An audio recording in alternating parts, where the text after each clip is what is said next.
No Nose Knows. Written by Irrespective.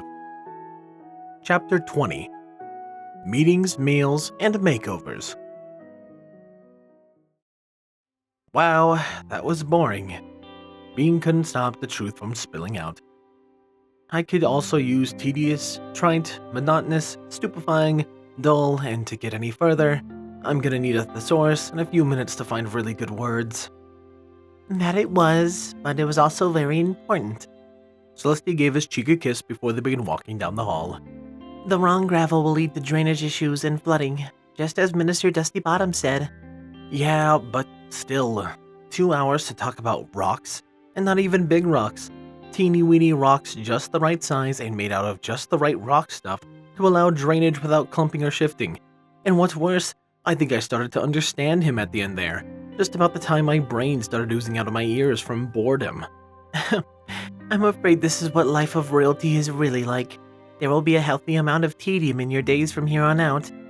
Well, I'll just stay by you then. I bet we can liven things up together.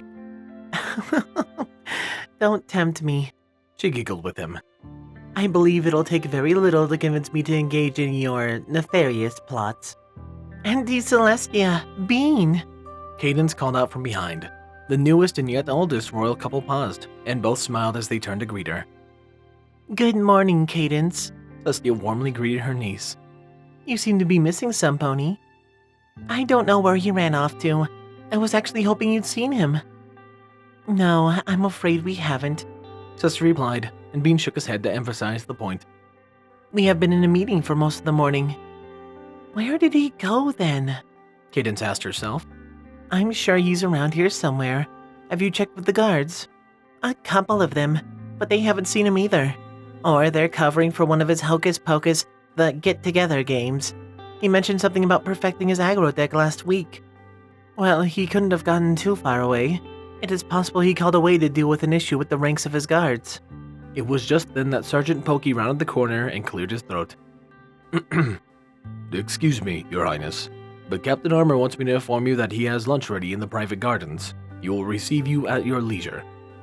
Cadence instantly went from worried to delighted. He made lunch? That is so sweet. He hasn't tried to cook since the talking cake incident. Talking cake? Bean asked. He somehow used an animation spell on a 2-layer chocolate cake he made for me.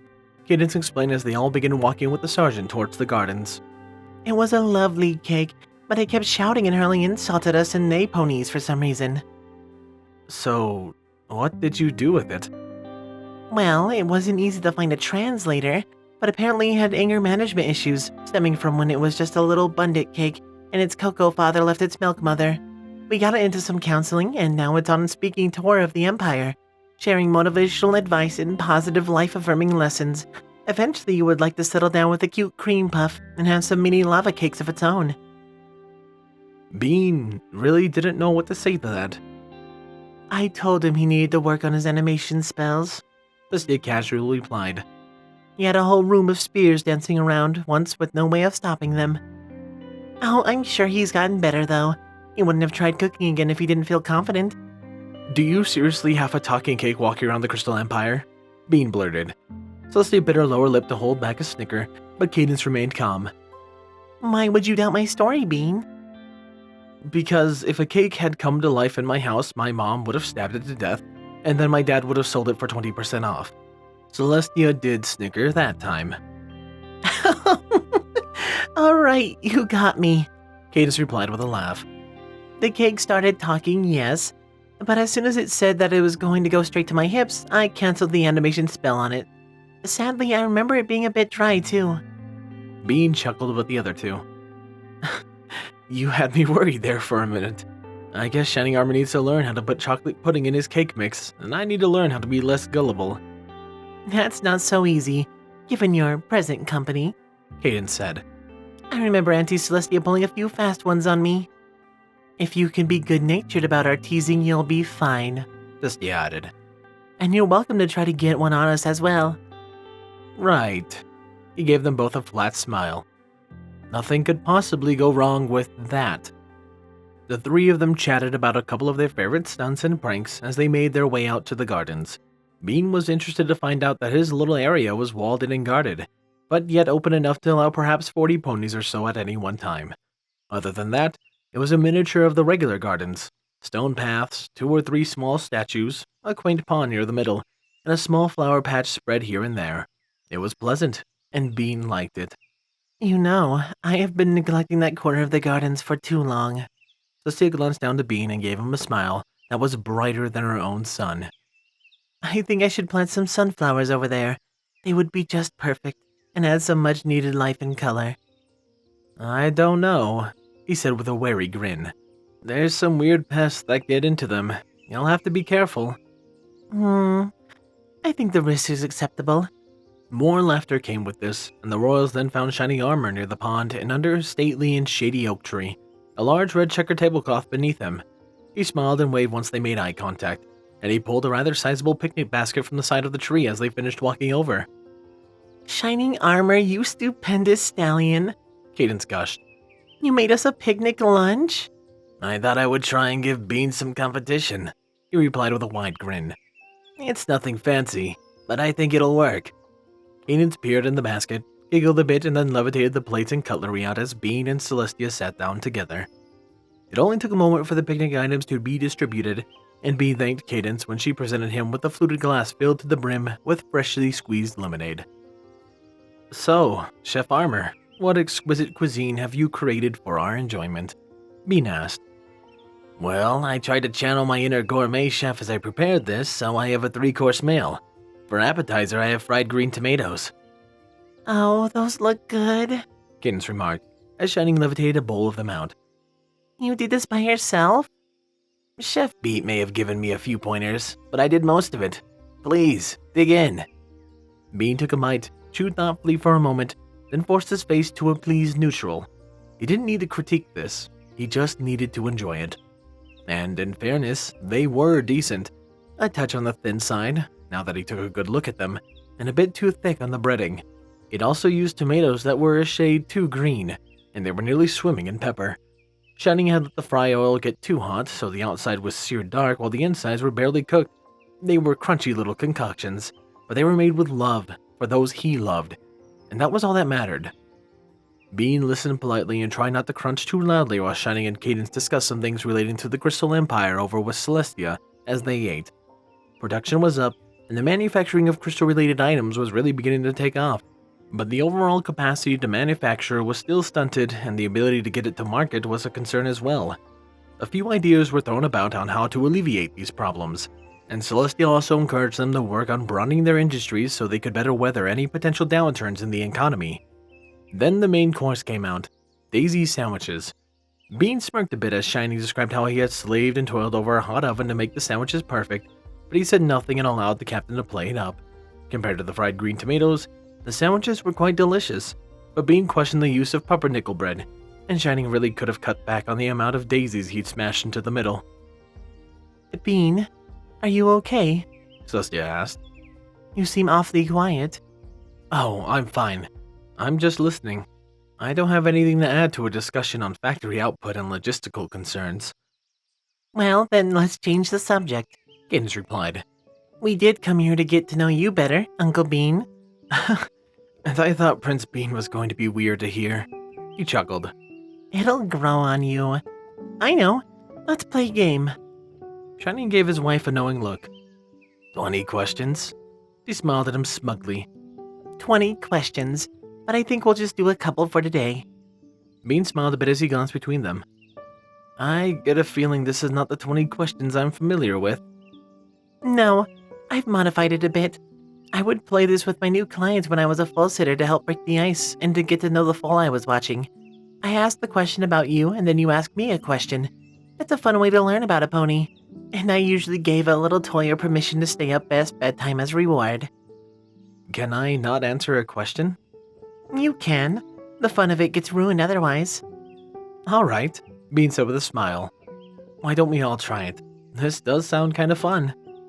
We'll start with you then. What is your favorite color? Well, it was red, but I'm thinking I like white now. He replied with a smile for his wife. Fair enough. It's your turn now. One for you, my dear Sally, and it's one I was going to ask about yesterday. What was with that question you asked Twilight about? The square root of a negative number? Oh, that. Celestia tittered a bit. Twilight is a remarkable and intelligent young mare, but she has always had the tendency to obsess and fixate on details, as Cadence can attest to. Finally, in a fit of annoyance and desperation one day, as she was prattling on about how I needed to conduct her math review before her first recess, I asked her that question. She ground to a stop, just like yesterday, and we later established that question, exactly the way I phrased it, as a signal for her to stop and listen to me. It has been some time since I've had to ask her that, though. My turn to ask. Shiny smiled deviously.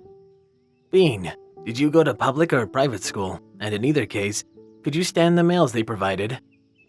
That's 2 questions, Bean noted. So answer twice.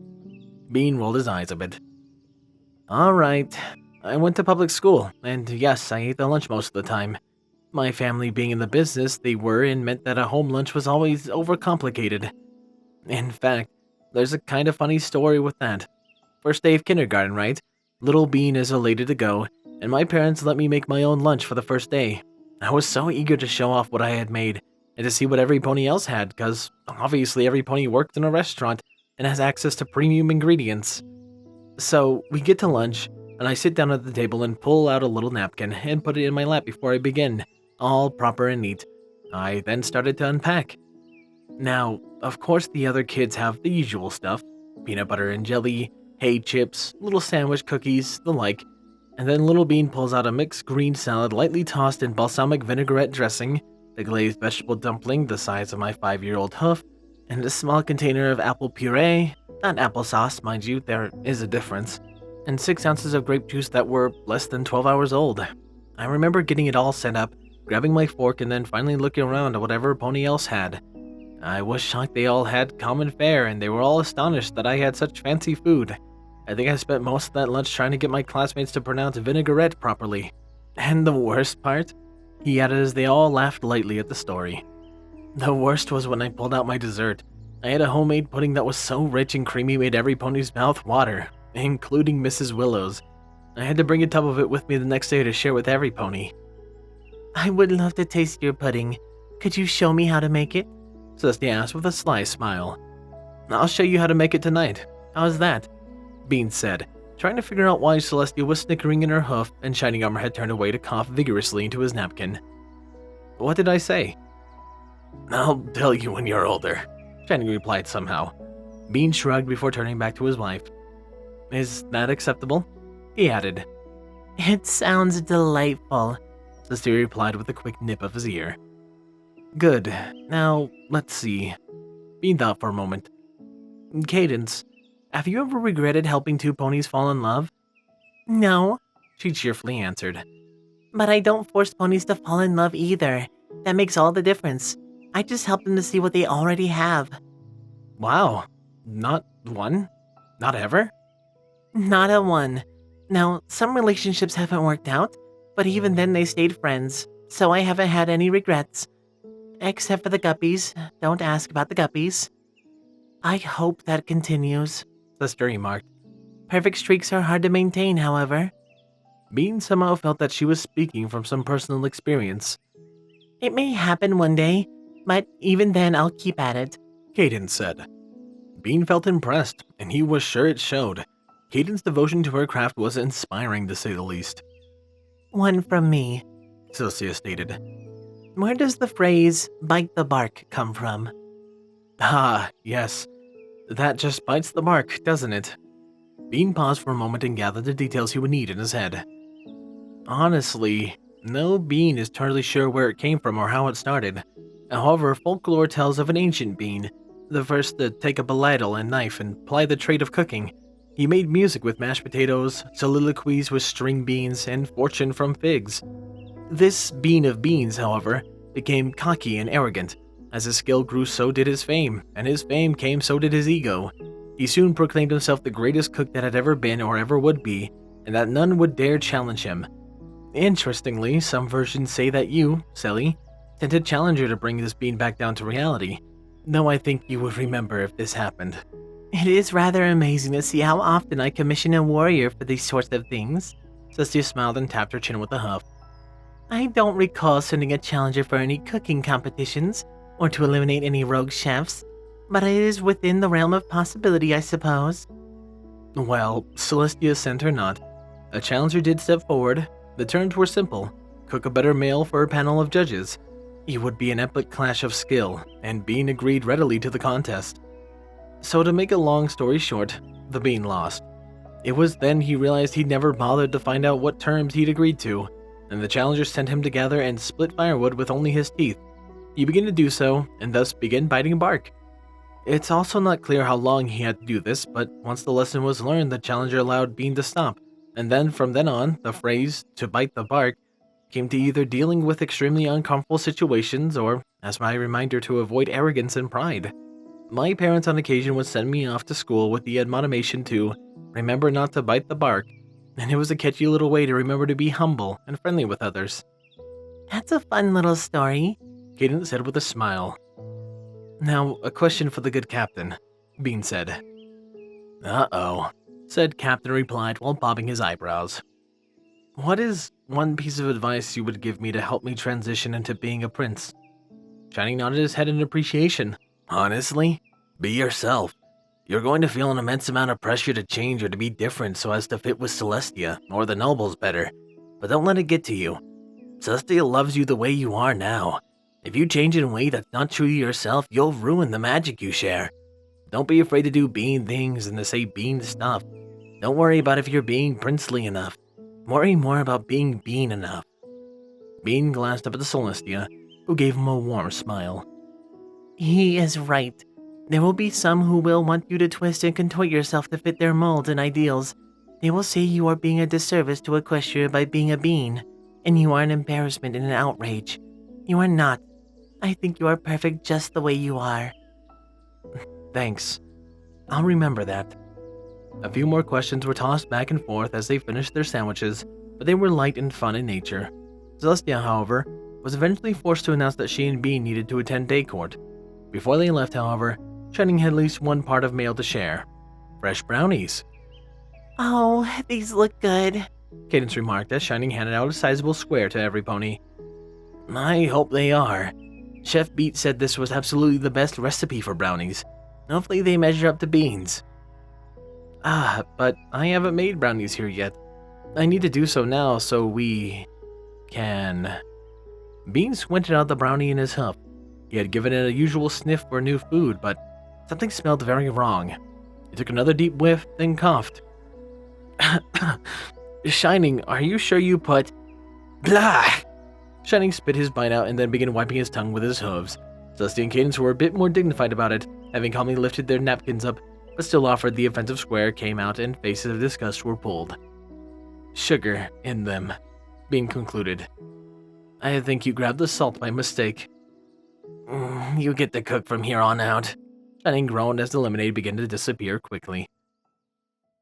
Bean chuckled a bit as he watched his love gargle yet another glass of water, swish it around in her mouth and cheeks, and then swallowed it with a blah thrown in for good measure. You going to be okay? I've lost track of how much water you've drunk. Mine may be a little longer in the laboratory this evening, but I'll be fine. If you say so. Blah. She stuck her tongue out at him for a moment. Lena will love this when she hears about it. Wisteria, send in for the next petitioner, please. 2 Pegasus mares then entered, and both looked extremely cross. One roughly bumped into the other as they walked up, but it was returned in kind without hesitation. Bean growled inwardly. He'd seen the looks they shared back home, and it always meant that somebody was upset about their meal. They would now demand a refund, a free meal, and an apology while kissing their hooves and begging their forgiveness, in that order. But how would this all work out since, by some fantastic means, he technically was one of the supreme voices in all of Equestria? He fought back a smile as the 2 Pegasi bowed, no more apologizing because the carrots were slightly overcooked for him. Good afternoon, my little ponies, Celestia greeted them evenly. What do you have to bring before the court? Your Highness, we're here to appeal a court decision. The mare on the right answered. You're here to appeal. The other mare cut in. I'm here to make sure your appeal fails. Oh, go chump on a cactus. Go spit on the wind. Celestia lifted one hoof just a fraction of an inch, but it silenced both mares as swiftly as she had used her magic. If you two can't behave, I will dismiss you from this court. There is no call for your behavior. Now, let's start with names, one at a time if you please. I'm Foxglove, Princess. The mare on Bean's left spoke first. Calm Breeze, Your Highness. Thank you, Calm Breeze. What is the nature of your appeal? I'm contesting a ruling by the probate court on my father's estate. Bean wasn't surprised at all to hear that. Money always made for the most nasty fights. I see. Celestia replied as the guard quickly handed her a bundle of papers. This would be a lower court's ruling then, yes? It is. Let's see. Celestia began skimming the first page. The estate that is 1 Rock Bottom Square, a lawyer in Barrelstown. If I am reading this right, it says that Calm Breeze is a biological daughter, while Foxglove is a stepdaughter. Is this correct? Yes. Both mares replied. Very well, Calm Breeze. Since you're the one making the appeal, we will have to go first. Foxglove, please go with Sergeant Pepper into the hallway, and we will call you in to testify momentarily. Foxglove nodded and left, and Celestia took a slow breath in. Let us start at the beginning. Please explain why you are appealing this decision to Prince Bean while I read this over. Bean felt a small wave of panic before remembering Celestia could multitask. He then focused on calm, and she cleared her throat. Your Highness, as was mentioned, I am Rockdaughter's biological daughter. My mother passed away when I was 4, and father remarried 2 years later. Foxglove is her daughter. Bean most definitely caught a note of anger in her voice. Her was fairly spat, as if it was a brownie made with salt and bile. My father suffered from some kind of senility after her death, however, and my stepsister took advantage of this fact by leaving his last will and testament altered to show her as the sole beneficiary to his estate, when he had planned to give it to me. She's a manipulative, spoiled brat who will stop at nothing to— Bean chided. Just the facts, please. This is not a time for character assassination. Well, she stole father's things from me. I just want back what is mine. Did your father leave literally everything to Foxglove? Bean asked. There isn't a single thing for you? Well, there are a couple of token items for me in the revised will, but I was originally going to get most of everything. I see, Bean replied thoughtfully. When was the will changed? 5 years ago, I think. And you claim your father's mental issues began shortly before this change, correct? Yes, Your Highness. When did your stepmother pass away? Don pouted. About 5 years ago, Your Highness, but that's just a coincidence. Bean nodded. I see. And your appeal requests that the revised will be revoked and the original reinstated, yes?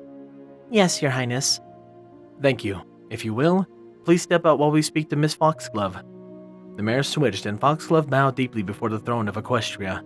Your Highness, I appreciate your willing to hear my side of this ordeal. Calm has been harassing me ever since my mother died, and I just want this nightmare to end. Bean nodded.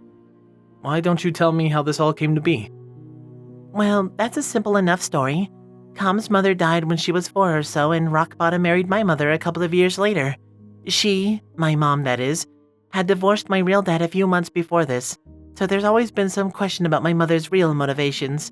Mother and father truly loved each other though, and they had a wonderful marriage. So, when my mom died suddenly, father took it really hard.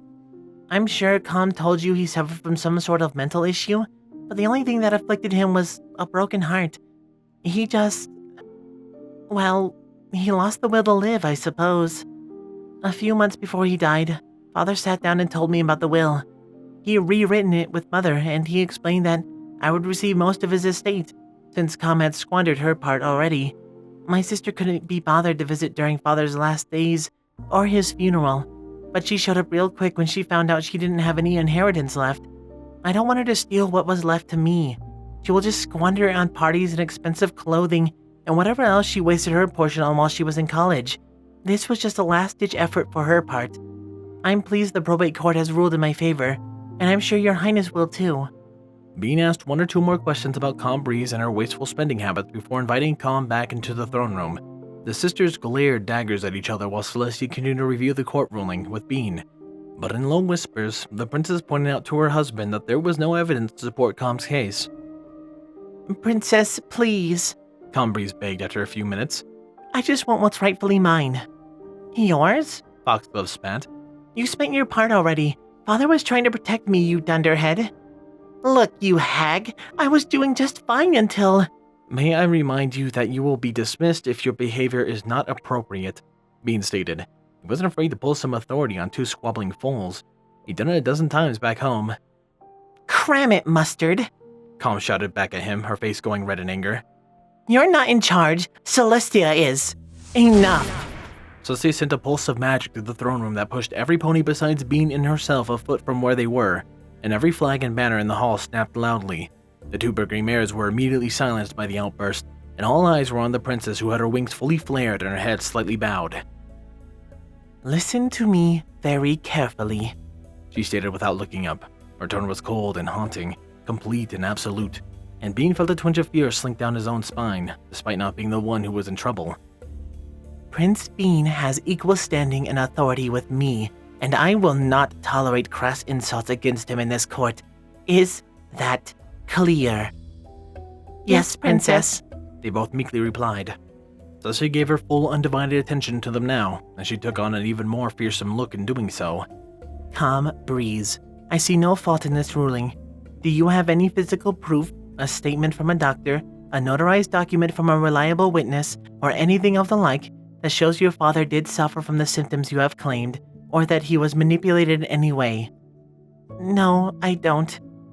Then until you can provide such, the ruling of the probate court will stand. You are dismissed. Foxglove, please remain for a moment. Sergeant Pepper moved to escort Calm Breeze out, but she was pretty quick to show herself the door. Foxglove then found herself under Celestia's intense stare and she gulped loudly. I am disappointed. Cecile let the silence speak for her until she moved her head ever so slightly back and forth while taking a deep breath. You did not need to provoke your stepsister. The flaw in her argument was quite evident. Egging her on like that was petty and beneath you. I was hoping that you could offer a path of reconciliation for her instead. She is, after all, your father's other daughter. But she wasted father's money. There are things no amount of money can buy. A sister, for example. Luna tried to destroy me and bring about endless night, yet she stands now as your princess. For 1,000 years I would have given anything to have her back. Anything. Foxglove didn't reply to that. She couldn't even look Celestia in the eye. I grant there is much about your family I do not know, so I will not pass judgment on your actions. I will only point out that forgiveness usually works far better than spite. I know I am grateful I did not condemn my sister for always and eternity because of what she did. Be willing to give Calm Breeze a second chance. All right, I can do that. Cecile nodded, and Foxglove was shown out. Cecile took a deep breath and forced her wings down, and then smiled when Bean put a hoof around her shoulder. Remind me never to make you mad. I may have let my anger out of hoof slightly, but that really ruffled my feathers when she called you Mustard. You're not anything like that. I can be a bit zesty sometimes, he offered with a waggle of his eyebrows. And I've been called worse. One bully back in middle school called me Piss Spots for the longest time. And you didn't tell any pony? Oh, I told. Didn't stop him. I just accepted it one day and it took all the fun out of it when I responded it like it was my real name. The humorous anecdote released the tension that had built, and Celestia giggled with Bean a bit. Wisteria, are there any more petitioners? No, they were the last ones, the faithful secretary said with a glance down to the hallway. Good. Let us adjourn day court then. Your Highness? Sergeant Pepper walked back in with a large package in his back while the door shut. This just arrived from Ponyville for you. Celestia squealed slightly in delight, snatched the package up with her magic, and then eagerly ripped it open. She then tilted it up and away from Bean as he tried to peer in. What is that? He playfully asked. Something that will help you feel more like a prince, once we deal with one more little thing, she replied with a wide grin. Tell me, when was the last time you had your mane trimmed? Oh, I was hoping this would come today, particularly after what happened in the bath this morning. Cecile giggled and clapped her hooves together gleefully. Are you almost done, Bean? I don't know about this, he called back from behind the blind. I feel like a stuffed pepper that's trying to pass itself off as a saffron. Don't be silly. Yeah, I bet you look perfect. Come out, I want to see. Then why did you make me come back here? so there could be a dramatic reveal. Come on, out. Unless you want me to have Rarity add a pair of trousers to it. Pants? Bean tried to put as much discouragement in that word as possible. Isn't that some sort of ancient torture device? Only for stallions, and they fell out of fashion because I thought they looked funny and restricted free movement, said Celestia with full authority of her position. If you really want to start a fashion trend, I can bring them back. Nope, he yelped. I mean, that would be cruel and unusual punishment. Bean tried not to think of thousands of uncomfortable stallions who would have blamed him for their plight due to a simple slip of the tongue. Bean then slowly stepped out. He took at the collar of his jacket, but then turned to face Celestia's broadside. I look ridiculous, don't I? Celestia didn't reply. Instead, she levitated a full-length mirror over across the room and stood over to walk over to Bean as he looked at his reflection. You look magnificent, she whispered to him. Bean didn't have to admit, he looked good. Rarity had created an official dress coat for him to wear, in a regal navy blue color with a royal gold belt and bright brass buttons running up from the front that flashed brilliantly. The coat was trimmed in white, fit him like a glove, and yet felt soft as a lamb's ear against his barrel. Celestia's solar emblem was affixed to each shoulder on the white pad, and coupled with his celestial crystal, he looked as princely as any pony like him could ever hope to. You clean up well too, Celestia purred in his ear. This is a good style on you. Are you sure? I mean, the coat is nice, but do you really think the mane is okay? I haven't had this short in a long time. She gave him a sly look, then ran a bare hoof through it. She giggled a little as the shudder of delight ran through him. Yes, I'd say it works. It's a good thing I got to you first. I'd hate to lose this handsome prince to Luna. Nah, he stammered. It's just a coat and mane cut and, well, you know. He then turned and looked at her eagerly. Do you really think I'm handsome? She smiled, and it was clear she understood the intent. He wasn't asking because he doubted her. He was asking because he wanted to hear her say it again. You were handsome before in a messy way. You're handsome now in a cleaned up way. She then moved in close to his ear. And you will be handsome to me even when you are old and gray. She nipped his ear playfully, and when she pulled back, he felt an extremely dopey look spread with his joy. Bean then expressed how he felt in one word. Wow.